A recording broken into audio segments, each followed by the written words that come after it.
Welcome to my channel code story with Mike. तो आज हमने बिट मैनिपुलेशन के प्लेलिस्ट का वीडियो नंबर 10 करने जा रहे हैं। ठीक है, LeetCode number 1239 medium marked है। ऑलरेडी इस वीडियो का, इस प्रॉब्लम का एक सोल्यूशन मैंने अपने डीपी के प्लेलिस्ट में दे रखा है। उसका क्वेश्चन नंबर 2 है, आई थिंक 1 साल पहले डाला था मैंने। ठीक है, रिकर्शन से हमने बनाया था और मेमोराइजेशन भी उसमें लगाया था हमने। तो उसी बात पर चीज़ डिस्कस भी करनी थी, इसीलिए मैंने सोचा इसी वीडियो में मैं बता दूंगा। ठीक है, तो देखते हैं यार। अमेजन ने पूछा, आपको पता है ऑलरेडी, और ऑलरेडी आपको क्वेश्चन भी पता ही होगा, मैंने एक्सप्लेन कर रखा है अपने इस वाले वीडियो में। तो वो भी सोल्यूशन ज़रूर से देख लेना, वो भी आपको आना चाहिए। अभी वाला सोल्यूशन भी बहुत हद तक सिमिलर है, बट इसमें एक्स्ट्रा चीज़ें मैं आपको सिखाऊंगा, क्योंकि हम धीरे धीरे ग्रो कर रहे हैं। तो हमें और भी चीज़ें, एक्स्ट्रा चीज़ें, स्मार्ट चीज़ें आनी चाहिए कि कैसे स्मार्टली सॉल्व किया जाए। तो बिट मैनिपुलेशन में इसीलिए मैंने इसको डाला है कि बिट का भी थोड़ा दिमाग लगा के हम अपने सोल्यूशन को और सिंप्लीफाई कर सकते हैं। देखते हैं कैसे। ठीक है, क्वेश्चन तो आपको पता ही है क्वेश्चन क्या है, तो ये आपको याद होगा। ये वाला एग्जांपल मैंने लिया था और हमने एक बढ़िया सा ट्री डायग्राम बनाया था, और ट्री डायग्राम से ये पता किया था कि इसका 4 मैक्सिमम लेंथ आ सकता है ना। और कौन कौन थे वो, यू एन आई क्यू, उसका लेंथ ये था। इसका लेंथ देखो तो 4 है। इसमें कोई भी डुप्लीकेट लेटर्स नहीं है। देखो कोई भी लेटर डुप्लीकेट नहीं है। या तो ये भी हो सकता है आई क्यू यू ई, देखो कोई भी लेटर डुप्लीकेट नहीं है। तो इसका लेंथ देखो 4 है, तो हमारा आंसर यही 4 है। ठीक है, मैक्सिमम लेंथ यही है कॉन्कैटेनेटेड स्ट्रिंग का विथ यूनिक कैरेक्टर्स, तो लेंथ 4 है। ठीक है, अब देखो याद करो, जब इससे पहले ये वाली वीडियो जब मैंने बनाई थी रिकर्शन वाली, तो मैंने मेमोराइजेशन लगा दिया था उसमें। और आज बहुत ही मुझे अच्छा लगा, किसी बंदे ने आज कमेंट किया कि उसको मेमोराइजेशन दिख नहीं रहा कि किस चीज़ को मेमोराइज कर रहे हैं हम लोग। और बहुत ही अच्छा ऑब्जर्वेशन है। बहुत पुरानी वीडियो है, तो मैंने वहाँ पर इस चीज़ को डिस्कस भी नहीं किया था, तो आज मैं बताता हूँ आप लोगों को। देखो बहुत इंपॉर्टेंट नोट है, देखो हमेशा ट्री डायग्राम बनाया करो अगर आप रिकर्शन का प्रॉब्लम सॉल्व कर रहे हो तो। भले पूरा मत बनाओ, बस थोड़ा सा बनाया करो। और पता है इससे क्या होता है, इससे पता चलता है कि आपको मेमोराइज करना है कि नहीं। ठीक है, देखो रिकर्शन मैंने आपको क्या बोला था कि जब रिकर्शन लिखते हो तो देखा करो क्या क्या पैरामीटर्स चेंज हो रहे हैं। जो पैरामीटर्स चेंज हो रहे हैं उतने ही डायमेंशन का अरे लेना पड़ेगा मेमोराइज करने के लिए। ठीक है, बट एक चीज़ और देखना कि क्या हमें सही में मेमोराइजेशन करने की ज़रूरत है, वो भी आपको पता चल जाएगा। तो अभी एक काम करते हैं ना, अभी इसको ट्री डायग्राम बनाते हैं और आपको मैं प्रूफ कर दिखा दूंगा कि आपको हर बार मेमोराइजेशन की ज़रूरत नहीं पड़ेगी। देखो ध्यान देना, मैं एग्जांपल ले लेता हूँ। यू एन आई क्यू और क्या था, यू ई था, यही था ना, U N I Q U E. और आपको याद होगा हम क्या करते थे, एक टेम्प ले लेते थे, स्टार्टिंग में टेम्प खाली है। ठीक है, तो इसका ट्री डायग्राम बनाते हैं। तो अब देखो ध्यान दो, यहाँ पर टेम्प में, और ये करंट स्ट्रिंग मान लेते हैं आई मेरा यहाँ पर है, इसमें कोई भी डुप्लीकेट कैरेक्टर नहीं है, तो ले सकते हैं और नहीं भी ले सकते हैं, दोनों ऑप्शन है। हमने इंक्लूड किया और एक्सक्लूड किया। तो अगर इंक्लूड करोगे तो टेम्प में क्या आ जाएगा, यू एन आ जाएगा। ठीक है, और U N I Q U E, और आई मेरा इस इंडेक्स पे आ जाएगा। ठीक है, आई मेरा देखो 0 1 2, आई मेरा इंडेक्स नंबर 1 पर आ गया। और अगर एक्सक्लूड करोगे तो टेम्प मेरा अभी भी खाली होगा, और ये यू एन आई क्यू और यू ई, आई मेरा यहाँ पर आ गया 0 1 2 पे। ठीक है, अब थोड़ा सा और आगे बढ़ाते हैं, इसको आगे बढ़ाओ। टेम्प में और इंडेक्स नंबर आई पे जो स्ट्रिंग है, दोनों में कुछ भी डुप्लीकेट नहीं है, तो ले सकते हैं उसको, इंक्लूड भी कर सकते हैं, एक्सक्लूड भी कर सकते हैं। तो क्या हो गया, टेम्प में आई क्यू आ गया। ठीक है, U N I Q U E, i मेरा अब इंडेक्स नंबर 2 पर आ गया है। ठीक है, ओके। अब यहाँ पर आते हैं, एक्सक्लूड करने का भी ऑप्शन है हमारे पास। तो टेम्प इस केस में क्या होगा, खाली का खाली ही रह जाएगा। ठीक है, तो यहाँ पर क्या है, U N I Q U E, और आई मेरा इस बार इंडेक्स नंबर 2 पर आ गया है यहाँ पर। ठीक है, इसके बाद देखो आगे जाएंगे, है ना। अभी आई मेरा यहाँ पर है, तो देखो इस टेम्प में और इस स्ट्रिंग में, आई वाले स्ट्रिंग में कुछ भी डुप्लीकेट नहीं है। तो यहाँ पर टेम्प क्या हो जाएगा मेरा, आई क्यू यू ई, और आई मेरा आउट ऑफ बाउंड हो जाएगा। तो ये लास्ट केस है मेरा ना। इसके बाद अगर कुछ नहीं लेंगे तो टेम्प मेरा क्या रह जाएगा, आई क्यू ही रह जाएगा, और आई आउट ऑफ बाउंड चला जाएगा। तो ये मेरा लास्ट केस है, इसके नीचे नहीं जा सकते। ठीक है, अब यहाँ पर देखो टेम्प खाली है और आई स्ट्रिंग मेरा यू ई है, दोनों में से कोई भी डुप्लीकेट नहीं है। तो टेम्प मेरा क्या हो जाएगा, यू ई। अगर मैंने इंक्लूड किया और एक्सक्लूड किया तो टेम्प मेरा खाली का खाली ही रह जाएगा। इसके बाद आई आउट ऑफ बाउंड हो जाएगा, इसीलिए मेरा ये बेस केस है। यहाँ तक क्लियर हो गया। तो हम क्या करेंगे, इस वाले ब्रांच को एक्सपैंड करते हैं, लेफ्ट वाले ब्रांच को, है ना। तो देखो इसमें क्या होगा, UNIQ बन जाएगा अगर मैंने इसको इंक्लूड कर लिया, क्योंकि देखो करंटली टेम्प में और IQ में कोई भी डुप्लीकेट कैरेक्टर है नहीं। तो इस केस में आई मेरा फिर आगे बढ़ जाएगा, आई आ जाएगा यहाँ पर, ठीक है, इंडेक्स नंबर 2 पर आ जाएगा। और इस केस में अगर एक्सक्लूड किया तो UN टेम्प UN का UN ही रह जाएगा। यही मेरा यहाँ पर पहुँच गया इंडेक्स नंबर 2 में, ठीक है। अब देखो ध्यान दो, ये जो मेरा टेम्प है और जो करंट स्ट्रिंग आई है, दोनों में देखो कॉमन कैरेक्टर है, एक इसमें भी यू है इसमें भी यू है, तो इन दोनों में इंक्लूड मतलब दोनों को कॉन्कैटिनेट तो बिल्कुल नहीं कर सकते, ठीक है। तो आई आगे बढ़ जाएगा और आउट ऑफ बाउंड हो जाएगा, तो मेरा टेम्प का वैल्यू ये रह गया, है ना। सिमिलरली यहाँ पर देखो, ये जो टेम्प की वैल्यू UN है और यहाँ पर जो करंट ith स्ट्रिंग है, दोनों में एक कॉमन कैरेक्टर है U, तो कॉन्कैटिनेट नहीं कर सकते, एक्सक्लूड ही करना पड़ेगा। तो इंडेक्स आउट ऑफ बाउंड हो जाएगा, लास्ट में UN की वैल्यू यही रह जाएगी, ठीक है। यहाँ तक क्लियर हो गया। अब एक चीज़ ध्यान दो, यहाँ पर देखो ट्री डायग्राम बनाने का फ़ायदा मैं आपको बताना चाह रहा हूँ कितना इंपॉर्टेंट होता है। देखो बहुत अच्छे से ऑब्जर्व करना, हर एक स्टेट को देखते हैं। देखो मेमोइज कब करते हैं, जब कोई स्टेट रिपीट होता है। तो यहाँ इस स्टेट को देखो, यहाँ इंडेक्स 2 पर है, यहाँ इंडेक्स 2 पर है और टेम्प देखो, पहले तो ये देखो कि भाई मेमोइज कब करते थे, जब पैरामीटर्स मेरा चेंज होता था। याद करो 2 पैरामीटर्स हैं हमारे प्रॉब्लम में, टेम्प और एक इंडेक्स आई, यही 2 चेंज हो रहा है। तो आपको लग रहा होगा कि अच्छा हाँ मेमोइज कर देंगे एक टेम्प और आई की मदद से, बट देखते हैं ना पहले। यहाँ पर देखो टेम्प की वैल्यू क्या है, IQ, और इंडेक्स I2 है। कहीं पर भी ढूंढ के दिखा दो जहाँ टेम्प की वैल्यू आई है, IQ है और इंडेक्स भी 2 है, कहीं पर नहीं मिलेगा आपको। टेम्प की वैल्यू IQ और इंडेक्स भी 2 हो, कहीं पर नहीं है। और ये तो एक एग्जांपल है, आप कोई भी एग्जांपल लेके देख लो, कहीं पर कोई भी स्टेट रिपीट नहीं हो रहा होगा, कहीं पर भी नहीं, ठीक है। अब देखो ध्यान दो, इस स्टेट को देख लो ना, यहाँ पर टेम्प खाली है और इंडेक्स 1 है, यहाँ पर टेम्प खाली है लेकिन देखो इंडेक्स 2 है। रिपीटिंग है ही नहीं, कुछ रिपीटिंग नहीं है, सारे स्टेट्स यूनिक है। और अगर सारे स्टेट्स यूनिक हैं तो मेमोइज करने की क्या ज़रूरत है, मेमोइज तभी करते थे जब कोई स्टेट रिपीट होता था, रिपीटिंग सब प्रॉब्लम्स आते थे। यहाँ पर रिपीटिंग सब प्रॉब्लम कहीं पर नहीं है। देखो टेम्प की वैल्यू UN है और आई इंडेक्स 1 पर है, टेम्प की वैल्यू UN है, आई इंडेक्स यहाँ 2 पर है, तो ये भी यूनिक ही हुआ। टेम्प की वैल्यू UN और कहीं पर है क्या, कहीं पर नहीं है, तो कहीं पर रिपीट नहीं हो रहा है कोई भी स्टेट। तो विदाउट मेमोइजेशन भी अगर आप मेरे इस प्रॉब्लम को सॉल्व करोगे ना, मेरा वीडियो जो आपने देखा होगा ये वाला DP का सेकंड क्वेश्चन, प्लेलिस्ट का सेकंड क्वेश्चन, तो मैंने रिकर्शन मेमोइजेशन भी किया। तो मेमोइजेशन वाला पार्ट हटा दो, सिर्फ रिकर्शन से भी सबमिट करोगे तो सबमिट हो जाएगा, ठीक है। यही बताना मैं चाह रहा था और बहुत ज़रूरी था कि इस चीज़ को मैं आपको क्लियर करूँ, है ना। तो इसीलिए मैं बोलता हूँ कि यार tree diagram is the most underrated tool to solve any recursive problem, ठीक है। सबसे ज़्यादा स्ट्रेस आपको ट्री डायग्राम में ही देना चाहिए। अगर आप ट्री डायग्राम बना पाते हो तो रिकर्शन आपके लिए कुछ भी नहीं है। ओके, यहाँ तक क्लियर है।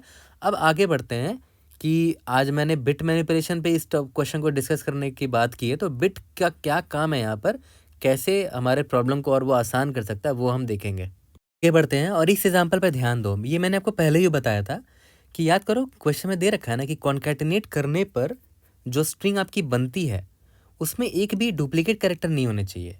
तो देखो भाई, ये स्ट्रिंग तो खुद में ही डुप्लीकेट कैरेक्टर लेकर रखा हुआ है, तो ये ना कभी मेरा आंसर हो पाएगा ना ये किसी के साथ कॉन्कैटिनेट हो पाएगा।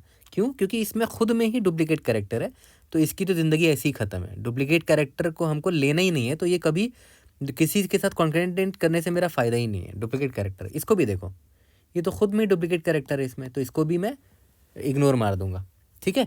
तो सबसे पहला स्टेप पता है हम क्या करेंगे, अपने प्रॉब्लम को थोड़ा और सिंप्लीफाई करने के लिए क्या करेंगे, remove those strings which have duplicate characters, क्योंकि वो कभी भी मेरे काम का नहीं है।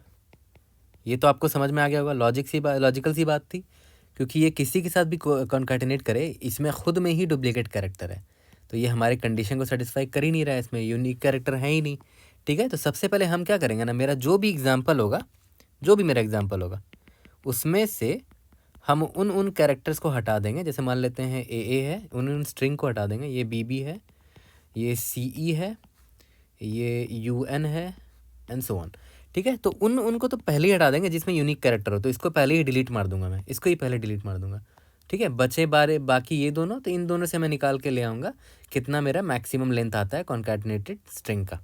यहाँ तक क्लियर है, पहला स्टेप समझ में आ गया।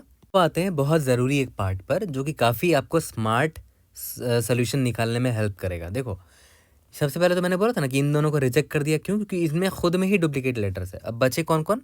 बच गए CE और एक बच गए UN, ठीक है। अब याद करो स्टार्टिंग में क्या करते थे, टेम्प में स्टार्टिंग में खाली रखते थे टेम्प को। फिर इंडेक्स मेरा कहाँ से स्टार्ट होता था? इंडेक्स I यहाँ से स्टार्ट होता था। फिर वही करते थे कि टेम्प को CE से एक बार कॉन्कैटिनेट किया, तो फिर आगे आगे जाके एक्सप्लोर कर लिया। फिर CE से ना करके टेम्प को इस UN से एक्सप्लोर किया, कॉन्कैटिनेट किया और आगे जाके एक्सप्लोर कर लिया।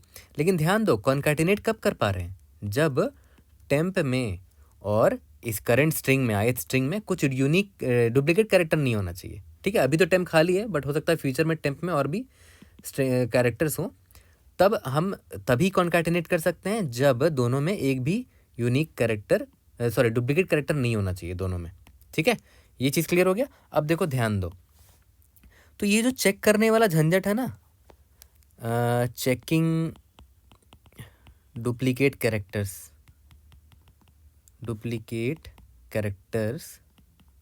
है ना, कैसे चेक करते थे? जो मेरा करंट टेम है, जो भी मेरा ये स्ट्रिंग है और जो भी मेरा करंट ये दे रखा है मेरा इनपुट है ना, S of I, मान लेते हैं I मेरा ये है ना। तो करंटली हमें इन दोनों में जब चेक करना पड़ता था कि दोनों में यूनिक कैरेक्टर है कि नहीं, तो याद करो कैसे चेक करते थे हम। एक सिंपल एक सिंस सारे लोअर केस इंग्लिश लेटर हैं, तो 26 साइज़ का ये ले लेते थे, 0 1 2 एंड सो ऑन, 26 साइज़ का ले लिया और टेम्प के सारे कैरेक्टर्स का फ्रीक्वेंसी इसमें नोट डाउन कर दिया। टेम्प के सारे कैरेक्टर्स की फ्रीक्वेंसी इसमें नोट डाउन कर दिया, ठीक है। मान लेते हैं टेम्प में था, मान के चलते हैं टेम्प में था, टेम्प में मान के चलते हैं A और E था, है ना, एग्जाम्पल के तौर पे ले लो। टेम्प में A और E था और SI जो है ना वो मेरा करंटली C और E है। तो पहले तो टेम्प के सारे कैरेक्टर की फ्रीक्वेंसी यहाँ स्टोर कर देते हैं, है ना। A की फ्रीक्वेंसी कहाँ लिखोगे? A माइनस A 0 पर, तो एक की फ्रीक्वेंसी 1 लिख दी। E की फ्रीक्वेंसी कहाँ लिखोगे? E माइनस A पर, ठीक है। तो जहाँ मान लेते E की फ्रीक्वेंसी आप यहाँ पर लिख रहे हो, काउंट 1 कर दिया, ठीक है। उसके बाद SI के सारे कैरेक्टर की फ्रीक्वेंसी यहाँ पर नोट डाउन करेंगे। C है ना, तो C को यहाँ पर लिखा, C की फ्रीक्वेंसी यहाँ आएगी मान लेते हैं, ठीक है। अब देखो E आया, E की फ्रीक्वेंसी लिखे यहाँ पर, देखो E तो ऑलरेडी यहाँ पर ऑलरेडी 1 है यार, एक और E डालोगे तो ये 2 हो जाएगा। इसका मतलब क्या हुआ? एक से अधिक कैरेक्टर कोई आ चुका है और वो कैरेक्टर कौन है? E है, जो एक से अधिक बार आया है। तो डुप्लीकेट कैरेक्टर आप यहीं से आइडेंटिफाई कर लेते थे कि हाँ ये डुप्लीकेट कैरेक्टर है। बट ना ये बहुत बड़ा झंझट है, इसको और स्मार्टली सॉल्व करना है हमें, है ना। ये और स्मार्टली सॉल्व करना है क्योंकि अब आप ग्रो कर रहे हो, आपको ये स्मार्ट तरीके अब आने चाहिए, राइट, ताकि अब और ऑप्टिमल और भी स्मार्ट तरीके से सॉल्व कर सको। अब आते हैं बिट मैनिपुलेशन कैसे हमारे इस काम को आसान करता है, ठीक है। बिट मैनिपुलेशन कैसे हमारे इस काम को आसान करता है। देखो मैंने आपको क्या बोला था अभी कि जो भी मेरा एग्जाम्पल होगा ना, जो भी मेरा इनपुट होगा, उसमें से मान लेते हैं हमारा ऐसा कुछ इनपुट था, ABC, यहाँ पर था DE, ठीक है। मान लेते हैं ये इनपुट था। तो सबसे पहले तो हम ये करेंगे कि जो स्ट्रिंग जिसमें यूनिक कैरेक्टर नहीं है, जैसे इस स्ट्रिंग को देखो, इसमें ना डुप्लीकेट कैरेक्टर भी है ना, तो इसको तो पहले ही हटा देंगे।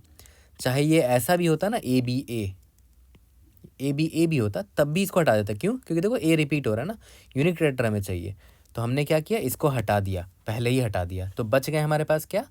ABC बच गया और DE बच गया। अब मुझे जो भी करना है इनके साथ करना है, ठीक है। स्टार्टिंग में मेरा टेम्प जो है वो खाली है, ठीक है। अब देखो मैं क्या बोल रहा हूँ ना कि आप बार बार जो रिकर्शन कॉल करते हो, ठीक है, टेम्प को इससे कॉन्कैटिनेट करते हो, फिर चेक करते हो, कॉन्कैटिनेट करने से पहले चेक करते हो कि इसमें और इसमें जो स्ट्रिंग है वो कहीं जो कैरेक्टर्स है कहीं डुप्लीकेट तो नहीं है। तो डुप्लीकेट लगाने वाला फिर आप ये वाला मेहनत करते हो, ये वाला जो मैंने अभी बताया। इतना मेहनत ना करने के लिए एक बहुत सिंपल तरीका, देखो क्या, आप ये जो स्ट्रिंग है ना, इतना बड़ा स्ट्रिंग जो स्टोर करना पड़ रहा है, आप इनको ना एक नंबर से भी रिप्रेजेंट कर सकते हो। देखो कैसे, क्वेश्चन में क्लियर कर दे रखा है, सारे के सारे कैरेक्टर जो है ना लोअर केस इंग्लिश लेटर्स है, ठीक है। तो अगर मैं बाइनरी में रिप्रेजेंट करना चाहूँ इन लोगों को, देखो कैसे करूँगा। ये ABC है, A मतलब पहला बिट, मान लेते हैं हमारे पास इतने बिट्स हैं, ठीक है, बहुत देर। पहला कैरेक्टर A है ना, तो A माइनस A करोगे तो क्या आएगा? 0 आएगा। तो 0th बिट को 1 सेट कर दूंगा मैं, 0th बिट को मैंने 1 सेट कर दिया, ठीक है। इसका मतलब क्या हुआ कि मेरे पास A है ऑलरेडी, ठीक है। तो मैं क्या कर रहा हूँ, इस स्ट्रिंग को ना बाइनरी में कन्वर्ट करने की कोशिश कर रहा हूँ, ठीक है। ओके, मैंने ए को 1 सेट कर दिया क्योंकि ए है मेरे पास। अब आया बी माइनस ए करोगे तो क्या आएगा, 1 आएगा। इसका मतलब क्या करूँगा, मैं 1th बिट को सेट कर दूंगा। 1th बिट को भी मैंने सेट कर दिया, ठीक है। अब यहाँ पर आया सी है ना, सी माइनस ए करो, इसका मतलब सी माइनस ए क्या होगा, 2 आएगा, सॉरी, ठीक है। इसका मतलब क्या करना है, 2th बिट को सेट कर दो, 2th बिट को। ये 0th बिट है, ये फर्स्ट बिट है, ये सेकंड बिट है। तो मैंने क्या किया, 0 1 और सेकंड बिट को सेट कर दिया, 0 फर्स्ट और सेकंड बिट को। अब देखो, अब मैं ये कह, और हाँ, इसका डेसिमल वर्जन क्या होगा, ये तो बाइनरी था, डेसिमल वर्जन क्या होगा, 1 2 4 यानी कि 7 होगा। तो पता है आप क्या कह सकते हो, आप ये बोल सकते हो कि भाई ABC स्ट्रिंग ना भेज के मैं 7 भेजूंगा। और 7 का मतलब क्या होता है, 7 का मतलब ये बाइनरी होता है। और इस बाइनरी में कौन कौन से बिट सेट हैं, पहला, दूसरा, तीसरा। इसका मतलब पहला अल्फ़ाबेट यानी कि ए होता है, दूसरा अल्फ़ाबेट यानी कि बी होता है, तीसरा अल्फ़ाबेट यानी कि सी होता है, यानी कि ABC है इस स्ट्रिंग में। तो देखो हमने क्या किया, हमने इस स्ट्रिंग की जगह एक इंटीजर यूज़ कर लिया। यहाँ तक क्लियर है। सिमिलरली DE को भी आप रिप्रेजेंट कर सकते हो। डी को कैसे रिप्रेजेंट करोगे, D माइनस ए करोगे तो कितना आएगा, 3 आएगा, है ना। E माइनस ए करोगे तो कितना आएगा, 4 आएगा। तो हम क्या करेंगे, तीसरा और चौथा बिट को सेट कर देंगे, है ना। मतलब क्या करेंगे, 0 0 0 0 जो भी है, बहुत सारे ज़ीरो होंगे। तीसरा को सेट कर दिया और चौथे को भी सेट कर दिया। इसका मतलब क्या हुआ, 0th bit, first bit, second bit, third bit, fourth bit, sorry, तीसरा और चौथा को सेट करना है ना। 0th bit, first bit, second bit, third bit, fourth bit, है ना। तो देखो, तीसरावां बिट और चौथेवें बिट को हमने सेट कर दिया। इसका मतलब क्या है, तीसरावां कैरेक्टर कौन सा होता है, D होता है, चौथावां कैरेक्टर E होता है ना। तो हमने क्या किया, इन दोनों को सेट कर दिया। इसका मतलब क्या हुआ कि भाई ये जो है DE को रिप्रेजेंट कर रहा है ना, D को रिप्रेजेंट कर रहा है। ये 0th बिट है, ये फर्स्ट बिट है, ये सेकंड बिट है, ये थर्ड बिट है, ठीक है। इसका बाइनरी वैल्यू क्या होगा, इसका बाइनरी वैल्यू होगा 1 2 4 8 6 24 होगा, ठीक है। तो इतना स्ट्रिंग ना लिखने के बजाय मैं ABC की जगह 7 लिख दूंगा और DE की जगह 24 लिख दूंगा, ठीक है। काफ़ी सिंपल हो गया। अब मैं ABC ना लिख के, देखो यहाँ पर 7 लिख रहा हूँ और DE ना लिख के 24 लिख रहा हूँ। यहाँ तक क्लियर है। और देखो, स्टार्टिंग में टेम्प जो है वो एम्प्टी था, तो एम्प्टी मतलब कोई भी कैरेक्टर नहीं है इसके पास। कोई भी कैरेक्टर का मतलब क्या हुआ कि सारे के सारे बिट इसके 0 हैं। तो सारे के बिट अगर 0 हुए तो उसकी बाइनरी वैल्यू क्या होगी, 0 होगी। इसलिए देखो, टेम्प को मैंने 0 मान लिया स्टार्टिंग में। यहाँ तक क्लियर हो गया। अब मैं एक बार आपको फिर से यहाँ पर क्लियर कर देता हूँ कि ये जो ABC है ना, इसको मैंने जो 7 लाया वो कैसे लाओगे, मतलब कोड में कैसे करोगे। तो ABC है, पहले तो आपने ये वेरीफाई कर लिया कि ABC में कोई भी डुप्लीकेट कैरेक्टर नहीं है, तभी ये वैलिड है, ठीक है, वैलिड है। ओके, सबसे पहले मिला मुझे A, तो स्टार्टिंग में मेरे पास 0 है, ठीक है, ये 0 है तो 0 की बाइनरी वैल्यू ये होती है। तो मैंने देखा A है ना, चलो ठीक है, A, इसमें A माइनस किया तो क्या हुआ, 0 हुआ, ठीक है। इसका मतलब क्या हुआ कि 1 को, अब किसी भी बिट को 0 सेट करना आपको अच्छे से आ चुका है, क्योंकि बिट मैनिपुलेशन के मैंने प्रीवियस क्वेश्चंस में भी बता रखा है कि 0th बिट को या किसी भी बिट को, कोई भी kth बिट को 1 सेट करने के लिए क्या करते थे, 1 को k टाइम्स लेफ्ट शिफ्ट करते थे। तो ये 1 है मेरा, इसको कितने टाइम्स लेफ्ट शिफ्ट करना है, 0 टाइम, क्योंकि 0th बिट को मुझे सेट करना है। तो 0 टाइम शिफ्ट किया तो यही रहेगा, दोनों का और ले लो, 1 0 0 0 0 0। तो आ गया मेरा, ये आ गया रिजल्ट अभी, ठीक है। ओके, ये तो A का हो गया।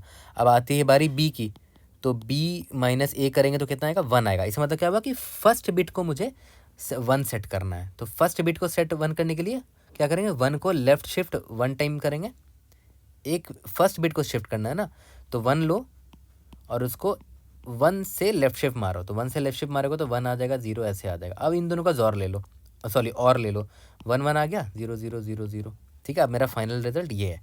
अब आती है बारी इसकी, C की, तो C माइनस A कितना होता है, C माइनस A होता है 2। इसका मतलब क्या हुआ कि मुझे सेकंड बिट सेट करना है। तो सेकंड बिट सेट करना बहुत आसान है ना। 1 को 2 टाइम्स लेफ्ट शिफ्ट मारोगे तो क्या हो जाएगा, 1 यहाँ आ जाएगा, और इससे जो हमारा रिजल्ट था ऑलरेडी उसमें जोर ले लिया, और ले लिया 1 1 1 0 0 0। तो देखो ABC का तीनों कैरेक्टर यहाँ पर सेट बिट 1 हो चुका है ना। इसकी बाइनरी डेसिमल वैल्यू 7 है।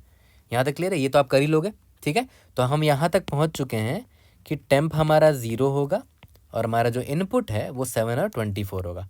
यहाँ तक आपको अच्छे से क्लियर हो जाना चाहिए, ओके। तो अब आगे बढ़ते हैं। अब देखो फ्यूचर में हम ये कैसे चेक करेंगे कि टेम्प मेरा जो भी है करंटली और ith जो भी मेरा है स्ट्रिंग, अब तो स्ट्रिंग नहीं, हमने तो उसको नंबर में कन्वर्ट कर दिया, तो उन दोनों में यूनिक कैरेक्टर है कि नहीं वो कैसे पता करेंगे। ठीक है, तो मैंने ये एग्जांपल लिया है, ये मेरा एग्जांपल है ABCDAE, इन दोनों को देखो मैंने बाइनरी में कन्वर्ट कर दिया इन सबको। देखो इसमें 8th बिट 0th बिट और फर्स्ट बिट सेट है, क्यों? क्योंकि AB है। यहाँ पर CD के लिए ये दोनों बिट सेट है, यहाँ पर AE के लिए ये और ये सेट है ना। ठीक है, ये क्लियर हो गया। इसको मैं बाइनरी में ही लिख देता हूँ, डेसिमल में ही लिख देता हूँ। ये कितना हो जाएगा 3 और ये हो जाएगा 1 2 4 8, ये हो जाएगा 12, ये हो जाएगा 1 2 4 8 16, ये हो जाएगा 17। ठीक है, और याद करो स्टार्टिंग में मेरा टेम्प क्या था, 0 था। अब मान के चलते हैं कि टेम्प को मैंने AB से कॉन्कैटिनेट कर दिया, क्योंकि टेम्प में 0 है ना, मतलब स्टार्टिंग में याद करो ना, जब पुराने तरीके से जब बनाते थे तो टेम्प एम्प्टी होता था। इस टेम्प में और इस AB में कोई भी यूनिक कैरेक्टर है ही नहीं, सॉरी कोई भी डुप्लीकेट कैरेक्टर है ही नहीं, तो दोनों को कॉन्कैटिनेट कर सकते हो। तो अगर कॉन्कैटिनेट करोगे तो AB बन जाएगा। ठीक है, अब देखो इसमें अब इस केस में कैसे करेंगे, तो सिंपल है यार। देखो टेम्प क्या है, 0 0 0 0 0 है, और जो करंटली मेरा AB है वो अब मेरा ये बन चुका है ना 3। ठीक है, तो 0 0 0 1 1 ये मेरा AB हो गया। ठीक है, ये मेरा टेम्प है और ये मेरा AB है। ठीक है, दोनों को कॉन्कैटिनेट कर, पहले तो ये देखना है कि भाई दोनों को कॉन्कैटिनेट कर सकते हैं ना। कॉन्कैटिनेट कैसे करेंगे, कैसे पता करेंगे कॉन्कैटिनेट कर सकते हैं कि नहीं, दोनों में यूनिक कैरेक्टर होने चाहिए सिर्फ और सिर्फ। अब देखो ध्यान दो, दोनों का एंड लोगे ना, दोनों का अगर एंड लोगे तो आंसर 0 आना चाहिए, तभी तो यूनिक कैरेक्टर हुए होंगे। क्योंकि देखो यहाँ पर 0 है, यहाँ पर 1 है, इसका मतलब क्या हुआ कि इसके पास A नहीं है, इसके पास A है। ठीक है, मतलब यूनिक कैरेक्टर है, इसमें A नहीं है, इसमें A है तो 0 आ जाएगा, इसमें B नहीं है, इसमें है तो 0 आ जाएगा, बाकी में 0 आ गया। ठीक है, अगर एंड ऑपरेशन यानी कि अगर टेम्प एंड और जो भी मेरा अरे है, ये अरे ऑफ करंट इंडेक्स आई है, मान लेते हैं ये आई है, अगर ये 0 आ गया, ठीक है, इसका मतलब क्या हुआ कि भाई दोनों में सिर्फ और सिर्फ यूनिक कैरेक्टर है। ठीक है, तो इसका मतलब क्या हुआ कि हम कॉन्कैटिनेट कर सकते हैं, है ना, टेम्प को और जो करंट मेरा स्ट्रिंग जो भी है 3 मतलब AB है ना। तो टेम्प मेरा क्या बन जाएगा, टेम्प मेरा AB बन जाएगा। और टेम्प को AB कैसे बनाएंगे, मतलब ये तो हो गया स्ट्रिंग में, बस इसको नंबर में कैसे बनाएंगे, सिंपली टेम्प और जो ये नंबर है उनका और ले लो, और क्या, और ऑपरेशन ले लो। टेम्प का वैल्यू क्या है, 0 0 0 0 0 है, और जो AB था मेरा उसका बाइनरी वैल्यू क्या था, 3 था, 0 0 0 1 1, दोनों का और ऑपरेटर ले लो, और लोगे तो क्या आ जाएगा 1 1 0 0 0। इसका मतलब देखो क्या हुआ कि अब टेम्प मेरा क्या बन चुका है, टेम्प मेरा अब AB बन चुका है। याद करो जब कॉन्कैटिनेट करते थे तो टेम्प AB बन जाता था ना, तो वही हुआ यहाँ पर, कॉन्कैटिनेट कर लिया, बस हमने चालाकी क्या की, हमने बिट मैजिक से सॉल्व कर लिया। बिट मैजिक से देखो तुरंत चेक कर लिया, एक लाइन में चेक कर लिया कि दोनों में यूनिक कैरेक्टर्स है कि नहीं। अब याद करो पहले यूनिक कैरेक्टर चेक करने के लिए इतना ड्रामा करना पड़ता था, याद करो ये वाला ड्रामा करना पड़ता था, वो नहीं करना पड़ेगा अब हमें, है ना। सिंपली हमें क्या करना पड़ेगा, सिंपली बस बिट मैनिपुलेशन से बिट का यूज़ करते हुए हम डायरेक्टली चेक कर सकते हैं। और कॉन्कैटिनेशन में भी O ऑफ N ऑपरेशन लगता है, आपको पता होना चाहिए। मान लेते हैं ये AB है, ये CD है, दोनों का कॉन्कैटिनेशन करोगे तो AB में फिर C जुड़ेगा फिर D जुड़ेगा, तो ये भी एक O ऑफ N ऑपरेशन है। लेकिन यहाँ पर कॉन्कैटिनेशन देखो कितना फास्ट हो गया, सिंपली और ऑपरेशन निकालना है और आपका कॉन्कैटिनेशन हो जाएगा यहाँ पर। ठीक है, काफ़ी सिंपल हो गया हमारा सोल्यूशन, यानी कि आपको बिट मैजिक यहाँ समझ में आ गया कि बिट मैजिक को इंसान कैसे यूज़ कर रहा है यहाँ पर। ठीक है, मैंने बहुत माइन्यूट डिटेल के साथ समझाया है, ऑलरेडी बहुत लोगों को पता होगा ये चीज़, बट मैंने माइन्यूट डिटेल में इसलिए बताया ताकि बिगिनर्स जो हैं उनको भी समझ आ सके। ठीक है, अब हम डिफाइन कर लेते हैं कि हमें क्या क्या करना है। तो देखो मैंने हर स्ट्रिंग को कन्वर्ट कर दिया नंबर्स में, बाइनरी डेसिमल नंबर्स में। टेम्प अभी 0 है, ठीक है, तो अभी टेम्प का यहाँ से स्टार्ट करते हैं इंडेक्स नंबर 0 से। टेम्प का कॉन्कैटिनेशन इंडेक्स आई में जो एलिमेंट है उससे कर सकते हैं क्या, देख लेते हैं कर सकते हैं कि नहीं। टेम्प है 0 0 0 0, आई है मेरा 0 0 0 1 1, तो अब वैसे दोनों का अगर एंड ऑपरेशन लोगे, ठीक है, तो 0 आएगा। तो इसका मतलब क्या हुआ, दोनों में कोई भी कॉमन कैरेक्टर्स नहीं है ना, कोई भी कॉमन कैरेक्टर नहीं है, मतलब कॉन्कैटिनेट किया जा सकता है। तो ये पहली पॉसिबिलिटी क्या हुई कि टेम्प का मैंने आई से कॉन्कैटिनेशन किया। ठीक है, तो टेम्प की वैल्यू क्या हो जाएगी, टेम्प की वैल्यू हो जाएगी 0 और 0 किससे और किया था मैंने, 3 से और किया था, है ना। 0 और 3 को मैंने कॉन्कैटिनेट कर दिया, तो 0 और 3 हो जाएगा, क्या आ जाएगा रिजल्ट 3 आ जाएगा, है ना। ठीक है, पहली पॉसिबिलिटी तो ये हो गई, हमें आ जाएंगे 3 12 17, यहाँ पर आई आ जाएगा ना, क्योंकि मैंने 3 को यहाँ यूज़ कर लिया। ठीक है, दूसरी पॉसिबिलिटी क्या है, ये तो पहली पॉसिबिलिटी थी आपकी कि आपने टेम्प को आई से कॉन्कैटिनेट कर लिया, ठीक है। अब एक और पॉसिबिलिटी हो सकती थी कि इससे ना करके आप इससे कॉन्कैटिनेट करते, ठीक है। अब देखो ये तो नीचे का, ये तो एक्सप्लोर करके ले आएगा मेरा आंसर, है ना। अब है कि अगर मान लेते 3 से हम ना करते, 3 के बाद वाले से करते हैं, इससे करते हैं, तो देखते हैं क्या होता। टेम्प की वैल्यू है 0 0 0 0, 12 की वैल्यू क्या होगी 1 2 4 8, यानी कि 1 1 0 0 होगी। दोनों का अगर एंड ऑपरेशन लोगे तो 0 आएगा, राइट। मतलब दोनों में कोई भी कॉमन कैरेक्टर्स नहीं है, मतलब कॉन्केटनेट की पॉसिबिलिटी है, कर सकते हो कॉन्केटनेट, क्योंकि कोई भी कॉमन कैरेक्टर नहीं है, ठीक है। तो टेम्प की यहाँ वैल्यू क्या आ जाएगी, 0 और 12 क्या आ जाएगा, 12 आ जाएगा। यहाँ पर क्या आएगा 3 12 17, और सिंस आई अपने इसको यूज़ किया था, अब आई आगे भागेगा, तो आई आगे भाग गया यहाँ पर, ठीक है।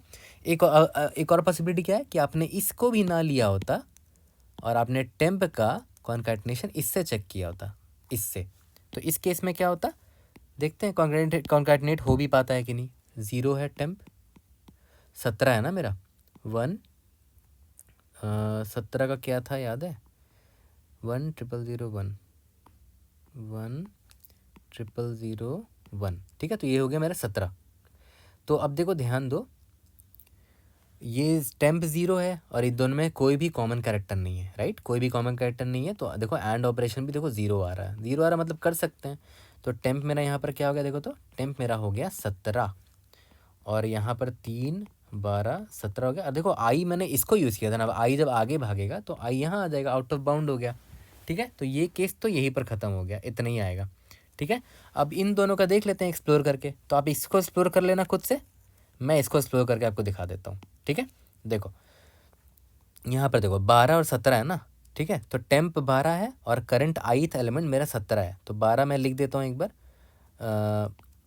1 2 4 8, यानी कि 1 1 0 0, ये मेरा टेम्प हो गया, राइट। और ये 17 है, यानी कि 1 0 0 0 1, सॉरी 1 0 0 0 1, ठीक है। ये मेरा टेम्प है और ये मेरा 17 है ना, ये वाला करंट ith वाला है। तो दोनों में देख लेते हैं, दोनों में यूनिक कैरेक्टर है क्या, नहीं, दोनों में यूनिक कैरेक्टर नहीं, क्योंकि देखो ये 0 ये 0 ये 0 ये 0 ये भी 0, मतलब दोनों में कोई भी यूनिक कैरेक्टर नहीं है। और सही में देखो प्रूफ भी अब मैं आपको दिखाता हूँ। टेम्प 12 का मतलब याद है क्या था, 12 था मेरा CD, ठीक है। और जो 17 है वो है मेरा AE, दोनों में कोई भी यूनिक कैरेक्टर नहीं है, सो कोई भी डुप्लीकेट कैरेक्टर नहीं है, मतलब सही में हम करेक्ट कर रहे हैं बिट मैनिपुलेशन की हेल्प से, है ना। तो मैंने कहा क्या 12 का इस करंट आई में जो वैल्यू 17 से एंड ऑपरेशन लिया, वैल्यू 0 है, मतलब कॉन्कैटिनेट कर सकते हैं, ठीक है। कॉन्कैटिनेट कर देते हैं। तो कॉन्कैटिनेट अगर किया, टेम्प का इस 17 से अगर कॉन्कैटिनेट किया तो क्या हो जाएगा 12 और 17, जो भी वैल्यू आएगी, ठीक है, जो भी वैल्यू आएगी, यहाँ तक क्लियर है। और उसके बाद अगर इस टेम्प का इस आई से ना किया होता तो आई आगे जाता और आई आउट ऑफ बाउंड हो गया, तो यही एक ऑप्शन था बस, और किसी से नहीं कर सकते थे इसको, ठीक है। यहाँ तक क्लियर है। तो 12 और 17, ठीक है। तो 12 और 17 का मैंने यहाँ पर बाइनरी लिख दिया, और निकालना ना, और ऑपरेटर, तो और निकाल देते 1 0 1 1 1, ठीक है। अब देखो ध्यान दो, इसका मतलब क्या हुआ कि 12 और 17, यानी कि टेम्प और AE को मैंने कॉन्कैटिनेट किया, तो टेम्प की वैल्यू 12 थी और AE की वैल्यू 17 थी, और किया। अब देखो कॉन्कैटिनेट होने पे देखो, तो ये 1 है, ये 1 है, ये 1 है, ये 1, यानी कि 4 यूनिक कैरेक्टर्स हैं इसके पास, 4 यूनिक कैरेक्टर्स, मतलब जो भी स्ट्रिंग बनी होगी उसकी लेंथ पक्का 4 रही होगी, ठीक है। तो लेंथ कैसे निकालेंगे, जो भी कॉन्कैटिनेटेड स्ट्रिंग है भाई, जितना सेट बिट है, ये कैरेक्टर है, ये कैरेक्टर है, ये कैरेक्टर है, ये कैरेक्टर है, और देख लेते हैं ना सही भी है कि नहीं। टेम्प याद है हमारा, ये था ना टेम्प हमारा क्या था, 12 था, 12 मतलब ये था ना, उसको मैंने इससे कॉन्कैटिनेट कर दिया था, CDAE, इसका लेंथ कितना है 4 है, और सही बात भी है, लेंथ 4 है, कोई भी यूनिक कैरेक्टर नहीं है, तो 4 जगह सेट बिट होगा, एक जगह एक यहाँ पर, यहाँ पर, यहाँ पर, यहाँ पर, यानी कि 4 कैरेक्टर्स होंगे इसके पास, क्योंकि 4 सेट बिट है। तो मैंने लेंथ कैसे निकाला, अपने कॉन्कैटिनेटेड स्ट्रिंग का जितने भी इसमें सेट बिट्स हैं, तो उसका निकालने के बहुत सारे तरीके हैं। सिंपल सा लाइब्रेरी भी यूज़ कर सकते हो, built in pop count in C++, ये डायरेक्टली आपका ये निकाल देगा कि इसमें कितने सेट बिट्स हैं, तो वहाँ से आपका लेंथ निकल जाएगा, ठीक है। तो मैं रिजल्ट में स्टोर करता रहूँगा, सबसे बड़ा लेंथ आपको क्या मिला है, कितना मिला, अभी 4 लेंथ मिला है, तो मैंने 4 लिख दिया, है ना। अभी देख लेते हैं और भी बड़ा लेंथ मिलेगा क्या इससे बड़ा, ठीक है। यहाँ पर भी आप इसको एक्सपैंड कर लेना, खुद से एक्सपैंड कर लेना। यहाँ पर देखो, ये है टेम्प है 3 है, ये मेरा 12 है, तो 3 मतलब क्या हुआ 0 1 1 0, ठीक है। अब 12 मतलब क्या हो, 1 1 0 0, दोनों का एंड ऑपरेशन 0 है, इसका मतलब क्या हुआ, दोनों में कोई भी यूनिक कॉमन कैरेक्टर नहीं है, मतलब दोनों आप कर सकते हो, है ना, मतलब आप दोनों को कॉन्कैटनेट कर सकते हो। तो कॉन्कैटनेट अगर करोगे तो क्या हो जाएगा, टेम्प की वैल्यू 3 और 12 हो जाएगा, राइट। और फिर आप आगे बढ़ जाओगे, 3 12 17, आई यहाँ पर आ जाएगा, ठीक है। अब एक और डिसीजन आप यहाँ ले सकते थे कि आप इससे ना करके आप आई को यहाँ बढ़ा के इससे कर लेते, तो 3 और 17 करते ना, 3 और 17 करते, चेक कर लेते पहले कि 3 एंड 17 में कोई भी कॉमन कैरेक्टर तो नहीं है, उसके बाद ही आप यहाँ पर जाते, ठीक है। और हर बार आप रिजल्ट मैक्सिमम वैल्यू जो भी लास्ट वैल्यू आ रही है उसको रिजल्ट में स्टोर करते रहो। जैसे यहाँ पर देखो टेम्प की फाइनल वैल्यू ये आ गई 12 और 17, है ना, तो उसका लेंथ 4 आया तो मैंने रिजल्ट में 4 स्टोर कर दी। यहाँ पर कोई बड़ी वैल्यू आती तो रिजल्ट को अपडेट कर देते हैं, एक ग्लोबल वेरिएबल रख लेंगे रिजल्ट की, वहाँ पर मैक्सिमम वैल्यू अपडेट करते चलेंगे। यहाँ तक क्लियर है। अभी कोड लिखेंगे तो ये पूरा ट्री डायग्राम ही कोड में कन्वर्ट हो रहा होगा, कुछ नया नहीं दिख रहा होगा आपको, ठीक है। तो कोड स्टार्ट कैसे करेंगे, याद करो मैंने क्या बोला था कि आई को मैं यहाँ से स्टार्ट करूँगा 0 से, और मैंने बोला था ना कि टेम्प को आपने क्या किया, एक बार इस आई से ट्राई किया कॉन्कैटनेट करने का। तो कॉन्कैटनेट कब कर सकते हैं, जब एंड ऑपरेशन दोनों का 0 दे दे, ठीक है। तो आप अगर एंड ऑपरेशन 0 आया था तो एक्सप्लोर करने के लिए आगे बढ़ जाओ i+1 करके, ठीक है। नहीं तो एक और तरीका क्या है कि आपने आई को इससे ट्राई किया फिर एक्सप्लोर करके आगे बढ़ जाओ, नहीं तो फिर एक और तरीका है इससे किया एक्सप्लोर करके आगे बढ़ जाओ, है ना। तो देखो आपने क्या किया, टेम्प आई की वैल्यू ये थी, पहले आपने इससे ट्राई किया, इससे ट्राई किया, फिर इससे ट्राई किया। तो सिंपल एक फॉर लूप लगा लेंगे, आई इक्वल टू कहाँ, 0 से लेकर i<n i++, ठीक है। यहाँ पर चेक कर लेंगे कि भाई अगर टेम्प एंड अरे ऑफ आई दोनों का एंड ऑपरेशन अगर 0 आता है तो ठीक है आगे बढ़ जाओ, है ना, ठीक है आगे बढ़ जाओ और एक्सप्लोर करके ले आओ, डीएफएस वापस से कॉल कर देंगे, या तो रिकर्शन का नाम जो भी रखो आप, सॉल्व। वहाँ पर मैंने क्या किया, i+1, और सिंस हमने कॉन्कैटनेट कर दिया तो टेम्प की वैल्यू भेजेंगे, टेम्प और एरे ऑफ आई। देख रहे, कॉन्कैटनेशन भी बड़ा आसानी से हो गया हमारा, कितना सिंपल हो गया, ठीक है। और एक ग्लोबल वेरिएबल रिजल्ट रखते रहेंगे हर वक्त, और यहाँ पर चेक करते रहेंगे कि result is equal to maximum of जो भी रिजल्ट की वैल्यू थी, ठीक है, कॉमा टेम्प में अभी जो भी वैल्यू है उसमें कितने 1 बिट सेट्स है ना, टेम्प की जो भी वैल्यू थी उसमें कितने 1 बिट सेट हैं वो हम निकाल लेंगे, है ना, ठीक है। यहाँ टेम्प में निकाल लेंगे कितने 1 बिट सेट है, रिजल्ट को अपडेट करते चलेंगे, ठीक है। तो ये जो ट्री डायग्राम है कुछ है ही नहीं, मतलब देखा है तो ये ट्री डायग्राम ही कोड दिख रहा है, देखा है तो मुझे ट्री डायग्राम नहीं कोड ही दिख रहा है। तो अभी जब कोड करेंगे तो एग्जैक्टली आपको ट्री डायग्राम ही दिख रहा होगा वहाँ पर, ठीक है। तो चलो जल्दी से इसी स्टोरी को कोड में कन्वर्ट करते हैं और आगे बढ़ते हैं।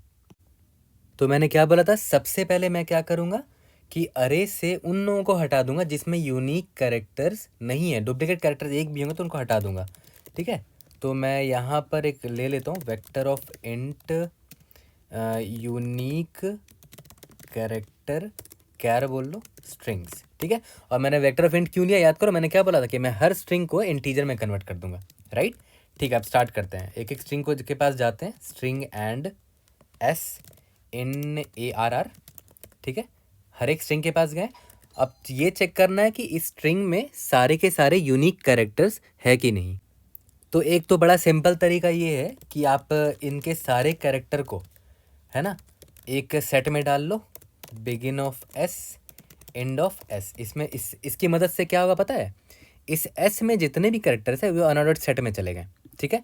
अब सेट में क्या होता है, सिर्फ यूनिक कैरेक्टर्स ही आप रख सकते हो, ठीक है। अगर S में सारे के सारे यूनिक ही कैरेक्टर्स थे तो सेट का जो साइज़ होगा वो S का साइज़ होगा, है ना। मतलब अगर st.size सेट में सारे के सारे यूनिक कैरेक्टर्स होंगे, अगर नॉट इक्वल टू s.length निकला, इसका मतलब पता क्या हुआ होगा, पक्का S में कोई डुप्लीकेट कैरेक्टर रहा होगा, ठीक है। यहाँ मैं लिख देता हूँ, मीन्स S हैड डुप्लीकेट्स, ठीक है। तो हम कुछ नहीं करेंगे, इसको इग्नोर मार देंगे, कंटिन्यू मार लिया, ठीक है, कि इस S को मैं इसमें स्टोर नहीं करूँगा अपने यूनिक कैरेक्टर स्ट्रिंग्स में, ठीक है। और अगर लेंथ सेम निकला मतलब वो यूनिक कैरेक्टर है, तो इस S को मैं क्या करूँगा, इंटीजर में कन्वर्ट करके इसमें डालूंगा। याद करो मैंने सिखाया था इंटीजर में कन्वर्ट क्यों करना है, इंट वैल इक्वल टू 0 ले लिया, एक एक कैरेक्टर के पास जाएंगे उसके, for char and CH in S, ठीक है।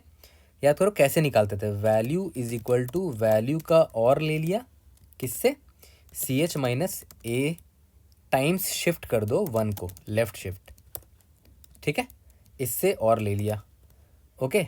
और जैसे ये ख़त्म हो जाए, वैल की जो भी वैल्यू होगी वो इस स्ट्रिंग की इंटीजर वैल्यू होगी, right.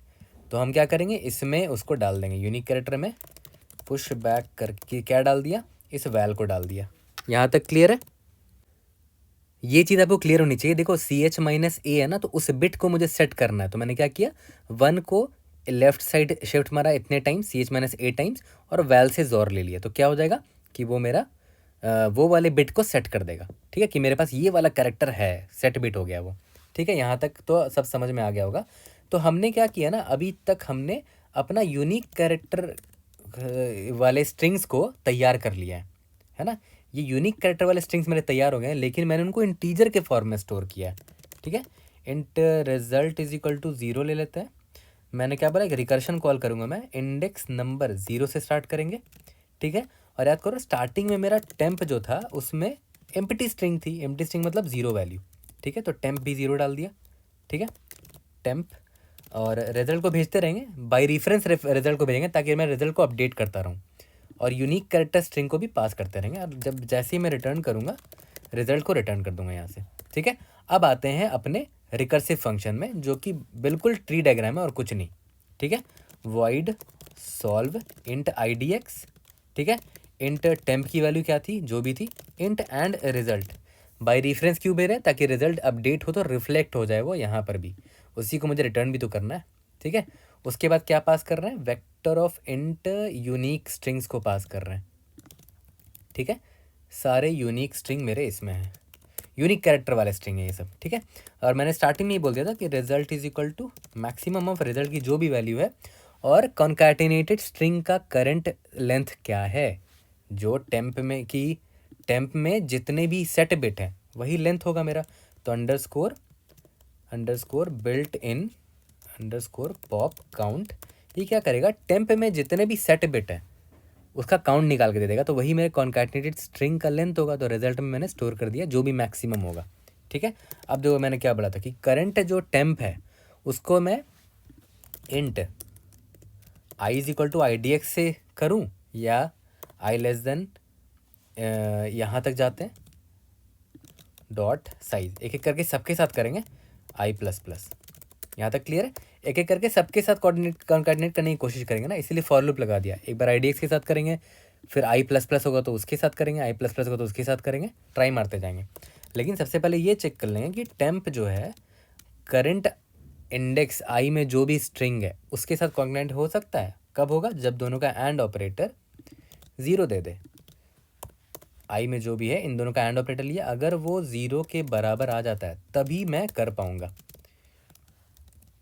Means they have unique characters only, है ना, नो डुप्लीकेट्स, मतलब दोनों को कॉन्कैटिनेट किया जा सकता है। देखो वन लाइनर में आपका कर दिया, यही खासियत है बिट मैनिपुलेशन की, ठीक है। अगर कर सकते हैं तो कर दो, आगे जाके एक्सप्लोर कर लो, I+1 आगे बढ़ जाओ, ठीक है। टेम्प, और देखो टेम्प चेंज हो जाएगा, temp jaw unique character. Jaw का मतलब क्या हुआ था, याद है, मैंने बताया था, और सॉरी जॉर नहीं, और है ये, इसका मतलब क्या हुआ कि कॉन्कैटिनेट हो गया, वो टेम्प की वैल्यू होगी, रिजल्ट तो भेजेंगे ही भेजेंगे, और ये तो भेज ही रहे थे। यहाँ तक क्लियर है, ठीक है। अब देखो ये तो एक्सप्लोर करके आ जाएगा। अगर मान लेते हैं आपका मन हुआ कि ठीक है इसके साथ नहीं करना है टेम्प को कॉन्कैटिनेट, इसके बाद वाले इंडेक्स से करना, तो I++ खुद ब खुद होगा, है ना, और उसकी फिर टेम्प का उस नेक्स्ट इंडेक्स I में जो होगा उससे ट्राई मारेंगे, तो वो चीज़ भी इधर ही ट्राई हो जा रहा है। मतलब एक फॉर लूप से भी आप कर सकते हो, है ना, ये आपको समझ में आना चाहिए कि यहाँ पर फॉर लूप से भी किया जा सकता है ना। खुद देखो ये फ्लो को समझो ना, हो क्या रहा है, करेंटली टेम्प है, अभी मैं IDX पे खड़ा हूँ, ठीक है। तो टेम्प का मैंने I is equal to IDX से ट्राई मारा यहाँ पर, और अगर कॉन्कैटिनेट होने लायक है तो मैंने रिकर्शन में आगे भेज दिया I+1 करके कि कॉन्कैटिनेट हो गया, अब तुम आगे बढ़ के आगे का आंसर चेक कर लो। और अगर मान लेते मेरा मन हुआ कि इस I से मुझे नहीं, IDX से मुझे नहीं करना था, तो I को मैंने ++ किया, उससे फिर टेम्प का किया। तो देखो सारे पॉसिबिलिटीज़ यहाँ पर ट्राई हो रहे हैं, और यहाँ पर मैं रिकर्शन भी कॉल कर दे रहा हूँ कि हर पॉसिबिलिटी के फर्दर जाके तुम एक्सप्लोर करके ले आओ मेरा बेस्ट आंसर जो होगा, ठीक है।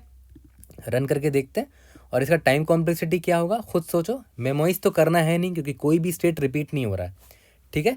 लेकिन हर एक इंडेक्स पर हम 2 पॉसिबिलिटी देख रहे हैं, इसीलिए 2 का पावर n है इसका टाइम कॉम्प्लेक्सिटी, है ना। किसी इंडेक्स को हम ले भी रहे हैं नहीं भी ले रहे हैं, और देखो कंस्ट्रेंट छोटा है इसीलिए पास भी हो जाएगा, है ना। तो सबमिट करके देखते हैं। We should be able to pass all the test. Indeed yes, हमने काफ़ी इन्फॉर्मेटिव चीज़ें सीखी हैं आज, ठीक है, इसीलिए वीडियो लंबी हुई होगी। कोई भी डाउट होता है read in the comment section, I try to help you out. See you guys in the next video. Thank you.